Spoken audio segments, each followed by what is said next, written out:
Hello and welcome to another Editions of Long Beach Treasures. I'm your host, Harvey Keller. Today we're going to take another look at the historic Walker Building, now under construction, being turned into lofts. We thought we'd start up here at the top of the Farmers and Merchants Tower building to give you a different perspective of the building before we go down and look at it up close.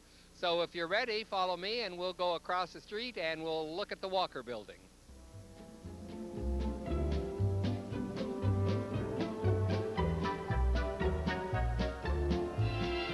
Joining me now are the two architects of the building here, Gary Lamb and John Glasgow of Interstices.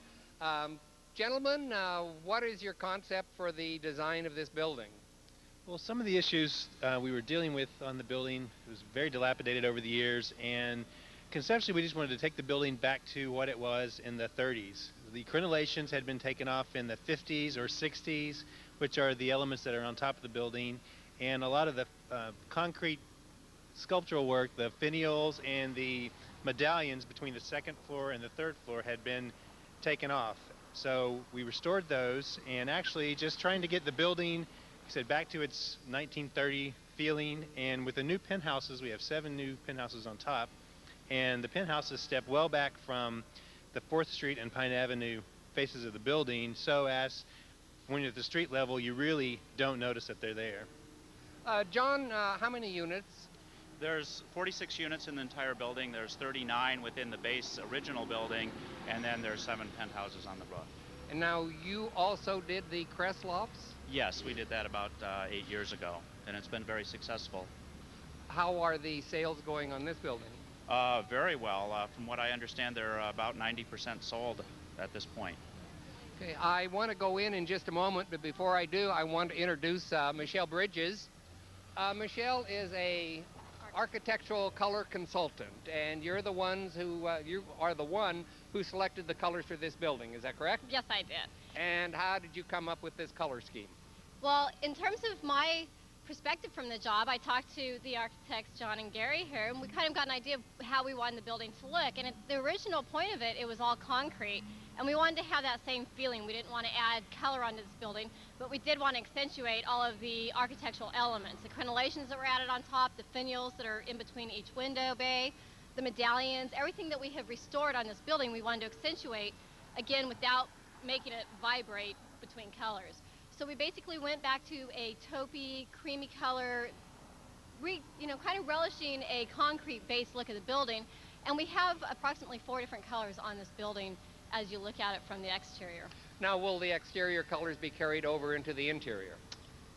The exterior colors will actually be carried up into the penthouse. The base of the building color will be there, but we will be having an additional color added onto the penthouses, as that is new construction, and we did want to have that feel a little bit separate from the original building. As far as the interior colors, you will have the same concept of the concrete feeling throughout each of the lofts, but it will not be these exact colors that are on the outside, but you will get the same feeling as being from the inside to the outside of the building. We do have some elements that will be pulled through. Flooring will be pulled through on the penthouses from the exterior into the interior of the houses, so there will be many elements that were pulled through to help that. All right, let's go in and see what it looks like from the inside out. Alrighty.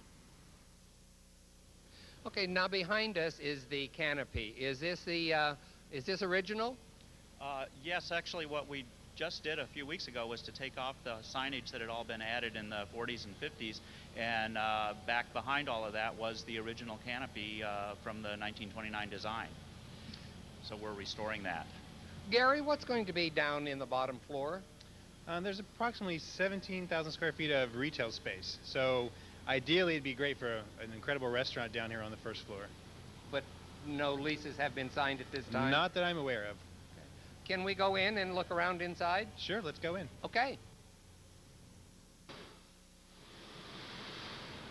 Okay, Gary, these are a couple of the details that you have replicated. These are the crenellations and the medallions. Tell us about them.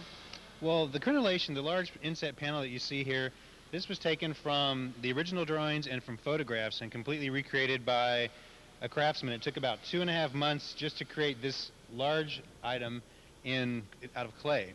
And then it was cast in plaster, and then all the concrete molds were done. And there are approximately, I think there are like 49 of these around the top of the building. And they weigh around probably 400 pounds each. So it's a really big feat to get these back on the building. And the smaller ones you see are actually on another part of the crenellations. There are 3 different designs, but same. These are all also created from the original drawings and photographs. Now, these were all taken down over the years? I think in the course of modernization in the 50s, 60s, and I think the parapet was originally unreinforced brick, so they probably had to take that off for seismic reasons. And we've since poured it back in concrete, and it's extremely well anchored to the building and was at a great expense to get this back on top of the building.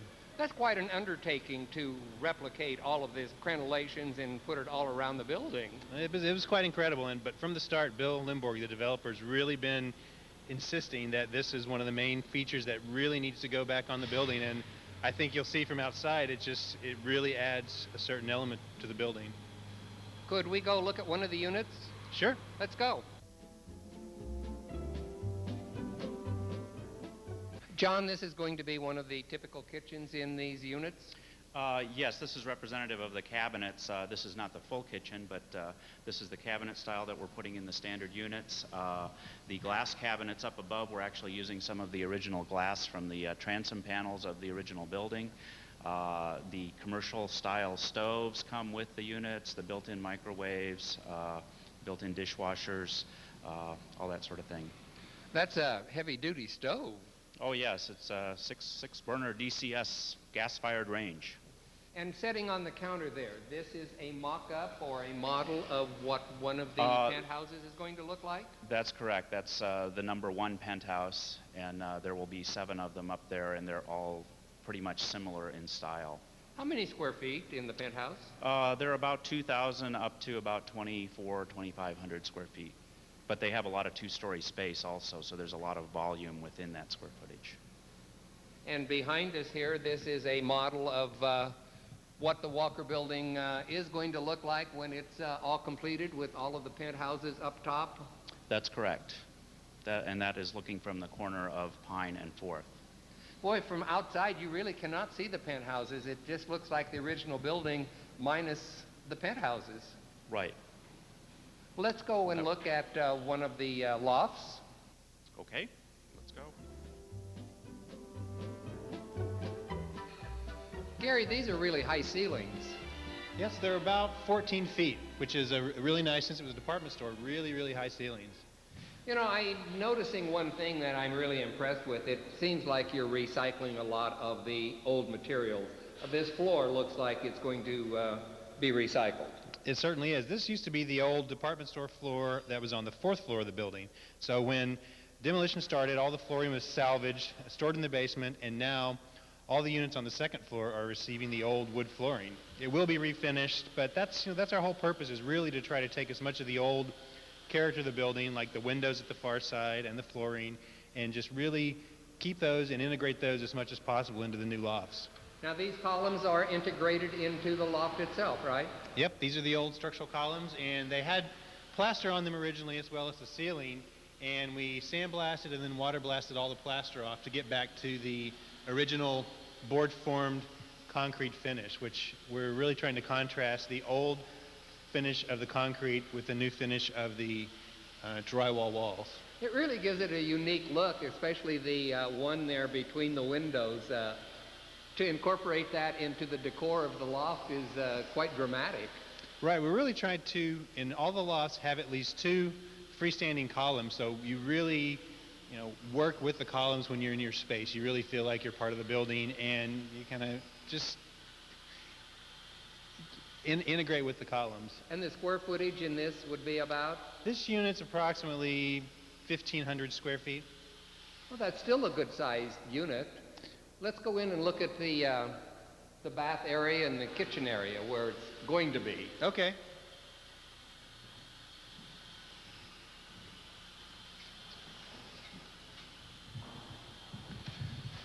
I assume this is going to be the bathroom. Yes, most of the bathrooms are about the same size. They're about 9 feet by 12 feet, and they all are going to have a tub and a fairly large shower. And there are options to do jacuzzi tubs, and if you notice the floor in here, these units on the 2nd floor have concrete floors in the closets, the kitchens, and the bathrooms. And we've added windows at the corner of the shower to bring in some natural light that opens up to the rest of the space. And we've tried as much as possible to integrate the windows on the exterior of the building into the bathrooms and into the units themselves to really give a nice quality of light in the space. Did you or Michelle select the colors of tiles for the baths? We selected several colors of tile for the tower. If you see the tower, it separates the shower from the tub, Right. and then the homeowners can come in and select one of the tiles that we've chosen. So it's not necessarily going to be this color? No, there's several options. And the kitchen is going to be, is that right across the hallway here? Well, the kitchen's back out into the main space, but right across the hallway is the walk-in closet, which we really tried to learn from when we did the Crest building. It was really basic lofts, but this one we've actually included walk-in closets in all of the units. Now, this area right here is... This is the laundry room. There'll be a couple of sliding doors here, so your washer, dryer, and some storage. And then the kitchen will be incorporated out here into this area back here? Right. The kitchen works into the main space, and it's a fairly large kitchen. It's around 9 feet by 15 feet. And this will have a really big island in the middle. You can see where the two lights are hanging. The island is approximately a 4 foot by 8 foot island over, in this part of the kitchen. John, it seems like there are an awful lot of lofts being built in the downtown area. What do you attribute the popularity of loft living in downtown to? I think that you see a lot of it in the movies and in television, and it gives a homeowner or a renter a lot more options in how to live in their own space. I think there's a lot of people living their lives a little bit differently than how they grew up, and they like to be able to move their bed from here to here, or have big art, or be able to have a lot of options in how they're living in their space, and then also have an attachment to the history of what went on in previous generations. And I think this gives you the best of the very contemporary new elements within the very historic building. Are you finding that there is a select age group, or is it a wide-ranging? There is actually a very wide diversity of people buying these units. I've been very surprised at the buyer profile. There's been people coming from Irvine and Santa Monica and San Francisco buying these units, and then there's a lot of local people all the way up to people in their 60s and 70s buying this type of space and wanting to live a little differently. So Must be an adjustment to move into a building like this when you're used to 4 walls and a door. Right. It would be a very, very major adjustment. And the other interesting element is people with children that are living in this type of space. And certainly you have the freedom to put up some division walls, put up little mezzanines because the ceilings are so high, little sleeping lofts, various elements where you can create more private spaces. But people want to live in a little different way. And Gary, there's parking. Where is the parking? Is it going to be subterranean? Yes, the parking is in the basement, which used to be, I believe, the old, the bargain basement, really. So we had to cut a ramp in from 4th Street, and I think we have 57 spaces in the basement. And it's all, gated, so you come in, you click your little remote, you drive into the basement, and then you go with your security into the lobby in the basement, and then get on the elevator and come up to your loft. And how many units on each floor? In the main building, there are 13 units on each floor, and then we have the 7 penthouses. Mm-hmm. Could we go up and check the penthouse locations? Absolutely. Let's go. Right. Gary, this is a long, narrow unit, isn't it? It's actually the deepest unit in the building. It's about 70 feet deep, and it's approximately 24 feet wide. This is one of the largest ones in the building, roughly 1,650 square feet. And whoever is lucky enough to live here has a stairway going nowhere? Absolutely. This is one of the old exit stairways from the department store. So we decided to save this element, and you could use it as your stage area, you could use it as your office, and if you had quite a bit of money, you could buy the unit below, open up the floor, and you could buy the unit above and open up the floor. So you really could have, a 3-story unit, but it really, adds a lot of character to the unit, and it just is, once again, it's that piece of history, part of the old Walker building that I think people really are going to interact with and enjoy. That's going to be a unique conversation piece when people have a get-together up here, isn't it? Oh, right. I mean, I think you're going to have people all over, you know, just sitting all over the stairs, and it's going to be very much a part of the way people live with the stair. Now, you said this is an old part of the old fire escape? Right. There used to be fire escapes that were on Pine Avenue and on 4th Street, and when we were retrofitting the building, we took off all the fire escapes and salvaged them, and there are select units throughout the building that receive the fire escapes, and the fire escapes get mounted on the wall approximately 8 feet off the finished floor. And what would they be used for? Just for decorative purposes? It's up to you, whatever you want to use it for. It'd be unique, Yep, different. Absolutely. Okay, well, let's go up to the penthouse area. But before we do, don't go away because we'll be right back with more Long Beach Treasures.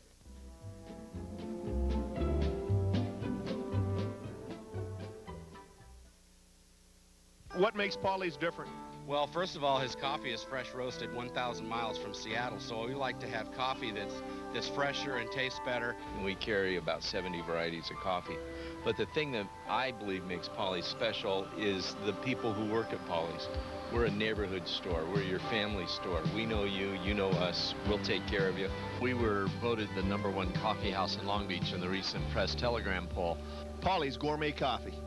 Doesn't get any better than this. Oh, hi, I'm Dr. Jack Thomas, and I'm very excited to tell you that Dr. Jack's House Call, in conjunction with Charter Communications, is on the air in its brand new format.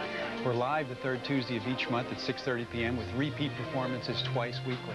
It's incumbent on us to be advocates for our own good health. Staying well comes from living well, being informed, and not relying on health insurers who may not have our best interests in mind. So be smart. Tune in. It's your life.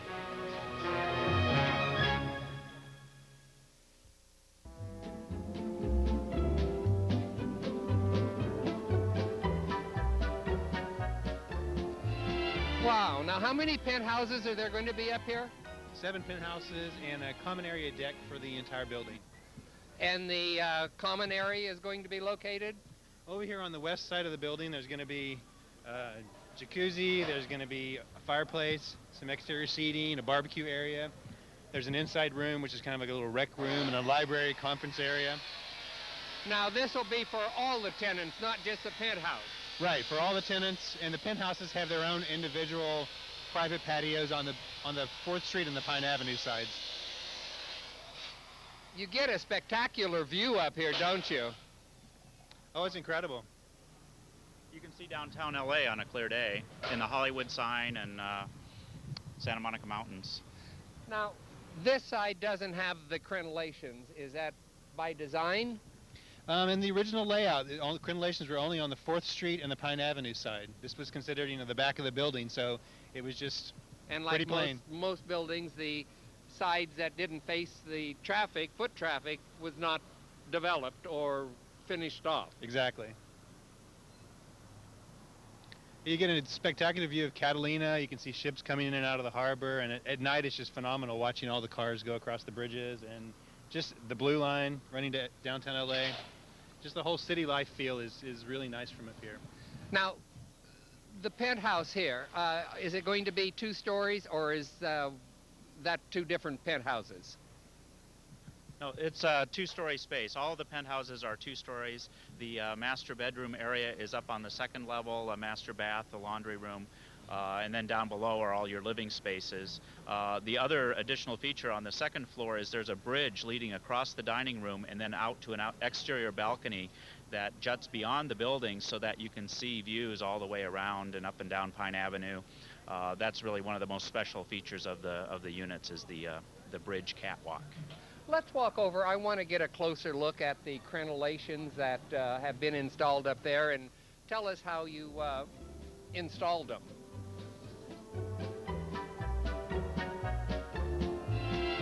Okay, now we're standing in one of the penthouses. Where are we? This is the dining room area, and as you can see here, this has an incredible window. It's about a 4.5-foot wide by 9.5-foot tall window facing south, and there's also another window facing west, so you get just incredible views. And the window also opens up to your private exterior patio, which has your own exterior fireplace. And the ceilings in this area, it's a 2-story space. They're about 19 feet high. When you say window, is this a fixed window or is this a window that opens as a door?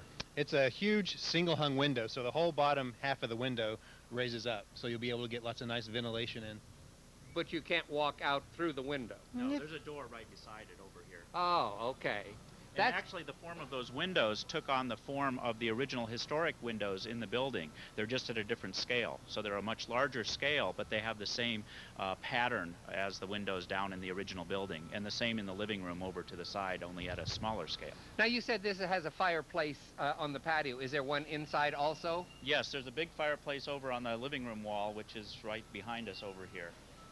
So they really are going to have some really spectacular patios here. It's pretty incredible, and once you get up one more floor higher, the views just open up even more. And these units are approximately 2,000 square feet with about 800 square feet of exterior patio space. I want to walk out and look at these crenellations here. So okay. Let's just jump right through the window. Let's go through the window.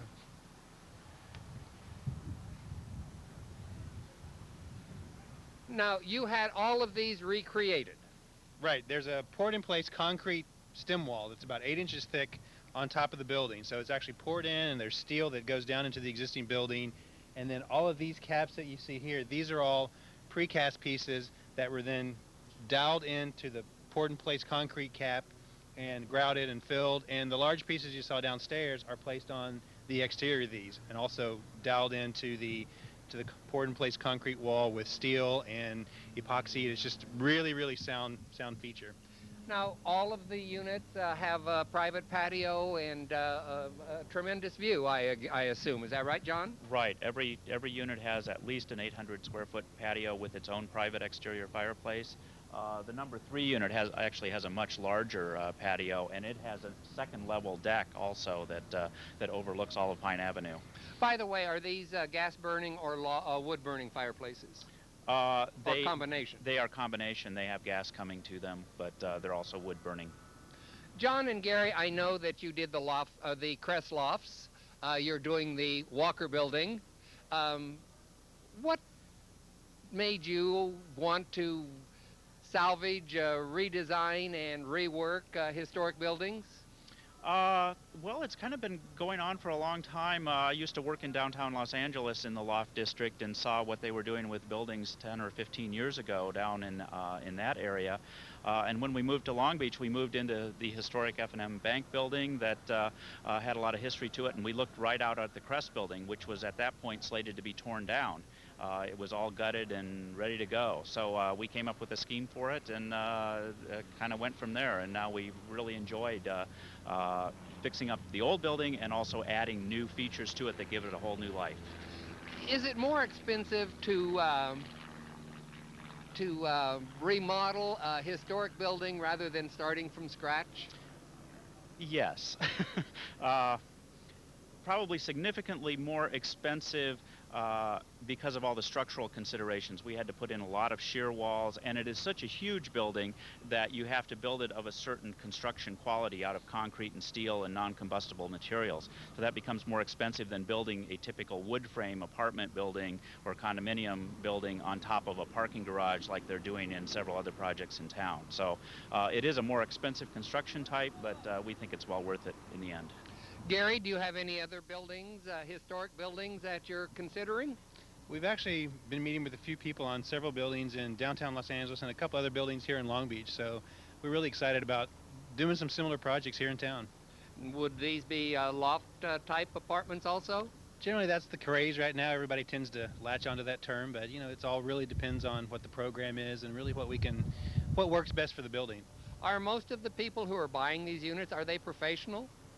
It varies. It's really hard to say. I mean, it goes from, I don't know, all from A to Z. Just really no one particular person type. If I'm not mistaken, I think you two have another project that you're starting on also, are you not? I'm talking about Belmont Shore. Oh, right, the Northwoods Inn. And what's going to happen there? Actually, the building is being remodeled, and it's going to be divided into approximately 3 different retail spaces. Some restaurant space, and some retail space. Are you going to melt the snow? I think the snow's in the process of being melted as we speak. That's a trademark that's going to be missed in Belmont Shore. Right, it is, but I believe it was required in the purchase that the snow be removed and the logs be removed by the Clearman family. So that's why they took it that direction. Maybe this is an unfair question because I know construction is difficult at times, but do you have any idea when the first tenants might move into this building? We're hoping for March, April, I believe, for the base 39 units. The penthouses construction may go on considerably beyond that. But they should all be available at least by the end of the year? Oh, yes, certainly. Gary, how did you get involved in construction of the Walker Building? Well, this project actually came about from a neighbor, my neighbor Bill Lindborg from Borg Development. He lives about 4 houses down, and over the years we had just talked about this and just got together one day and, you know, with his tenacity just decided to make it happen. He's been just a real trooper on the whole project, and he's still going hard at it. So it's been, like I said, it's been an interesting project, lots of fun. Think he would undertake another project of this type? I say we give him 6 months off in someplace nice and sunny, and he might just do that. All right, he's done a great job. It's incredible. Well, I'm just really thrilled to see the progress that you've made here because we have so many historical buildings in Long Beach that have been threatened over the years, and when somebody takes pride in ownership and restores some of these buildings, my hat's off to both of you because I think this is just a wonderful way to show Long Beach's past. I think it's very fun to do this. You get a lot of enjoyment out of it when it's all complete. You know, there are lots of trials and tribulations over the 2.5 years that we've been working on this. So it's been under construction about approximately a year, but we've been working on it since probably mid '99. So it's been a long road. And as you look around up here from the rooftop, you see so many of the historical buildings that have been designated in the city of Long Beach. I can pick out almost all of the 10 buildings that are on the National Registry of Historic Places, except for I think a couple of them that are up in the Virginia Country Club area. The rest are all basically in the downtown area. Right, I think you get such a perspective of downtown Long Beach when you're up on top of the Walker Building or up on top of the Crest Building, and to actually live on top of an old historic building like this, it's a real privilege. I think it's very, very nice, and you really get a whole city feel that's really unlike any other place in Southern California. Well, I want to thank you gentlemen for joining me today because I know this is going to be a spectacular building. I wished I had a loft here. In fact, I'd like to have one of the penthouses. I think it would be... There's still 3 available. Well, okay, $1 down, $1 a month. Bring your checkbook. Will do. John, thank you so much. Continued success. We'll look forward to the Northwoods Inn. And thanks, Gary, for joining us. And I also want to thank Michelle Bridges for joining me today. I love your colors on the building, and why don't you give a quick promo for your walking tours? Thank you so much, Harvey. I had fun working on this building as well.